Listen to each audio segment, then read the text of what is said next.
Olá pessoal, tudo bem? Terceira série, capítulo 3, conflito Norte-Sul. Quando a gente vai falar do conflito Norte-Sul, a gente tem que retomar um pouquinho o capítulo 1 e 2, regionalização.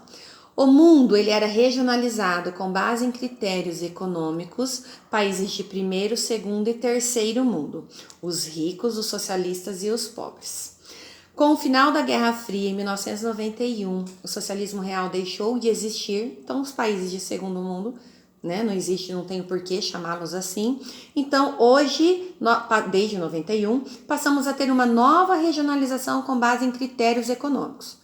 Ou eles são ricos, desenvolvidos, ou eles são pobres, subdesenvolvidos. Aí, para a gente falar nesse capítulo, nós vamos abordar dois assuntos: a emissão de CO2 e as migrações. Quando a gente olha o mapa de emissão de CO2 mundial, nós vamos ver quem são os maiores emissores? Os ricos. Por que os maiores emissores são os ricos? Porque são neles que encontra a maior concentração de indústria.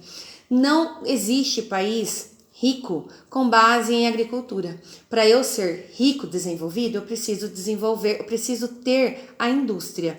Não adianta eu ter ouro, petróleo, diamante brotando na superfície se eu não tiver a indústria para lapidar, transformar, agregar valor a esse produto.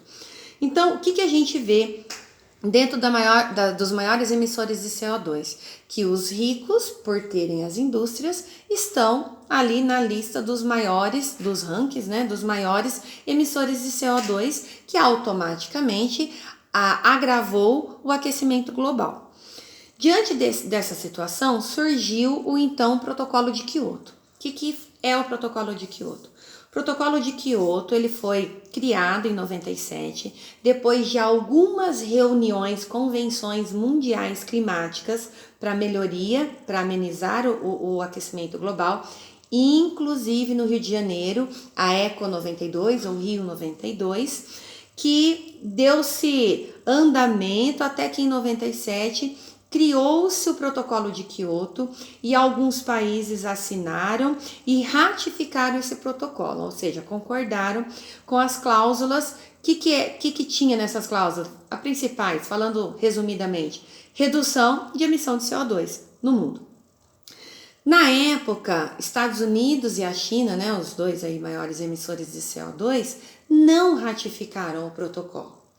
Depois de 10 anos, o protocolo foi criado em 97, que passou a vigorar em 2005. Em 2015, foi feito o balanço do protocolo. O protocolo falhou, ele não teve a redução, por dois motivos. Primeiro, que os maiores emissores não assinaram. Segundo, que começou a surgir uma moeda, vamos dizer assim, no mercado aí, né, escusos da vida. O que é isso? Eu, país desenvolvido, passei a ter direito de emitir X toneladas de CO2 na atmosfera. País subdesenvolvido também teve direito de emissão de CO2.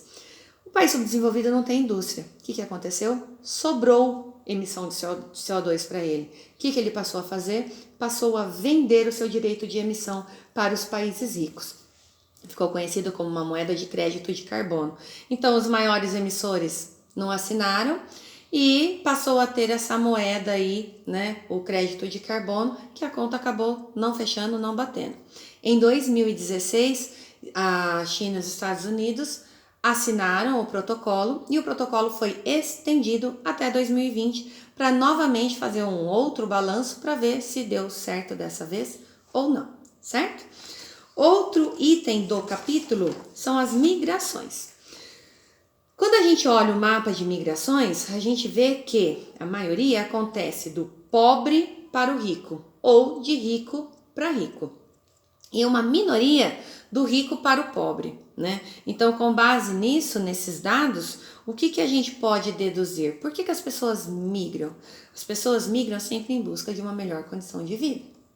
E elas vão migrar sempre querendo emprego, melhores salários, acesso a uma melhor educação, acesso à saúde e, querendo ou não, aonde que todas essas condições se encontram? No lado dos países desenvolvidos, certo?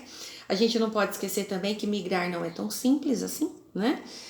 Por mais que às vezes os países não peçam visto de entrada, você compra a sua passagem, você vá para esse país, só que a hora que você chega nesses países, vamos falar da Europa, a hora que você chega nesses países que não precisa de visto para você entrar, por exemplo, brasileiro não precisa de visto, lá você é sabatinado. O que você veio fazer aqui? Você veio a trabalho ou a turismo? Ah, eu vim a trabalho. Que empresa você trabalha? Você tem que provar. Ah, não, eu vim a turismo. Tá, cadê sua passagem de volta para o seu país de origem? Por quê? Você pode estar indo lá para sobrecarregar o sistema deles, de saúde, de educação, certo? E a gente não pode ficar ilegal. Diante desse, se eu cheguei lá, eu me enrolei lá na entrevista na alfândega, não consegui comprovar que eu estou a turismo, não foram com a minha cara, sou deportada no próximo voo. Então a gente corre esse risco. Para não correr esse risco, muitas pessoas buscam as entradas ilegais, que a gente vê principalmente os africanos tentando atravessar o mar Mediterrâneo até chegar na Europa. Aí muitos barcos são encontrados à deriva com pessoas mortas, e quando essas pessoas conseguem chegar até aos países europeus, o europeu ele te enxerga como uma ameaça ao seu salário, ameaça ao seu emprego, e muitas vezes eles te maltratam, que é a famosa xenofobia, que é a aversão ao imigrante, certo?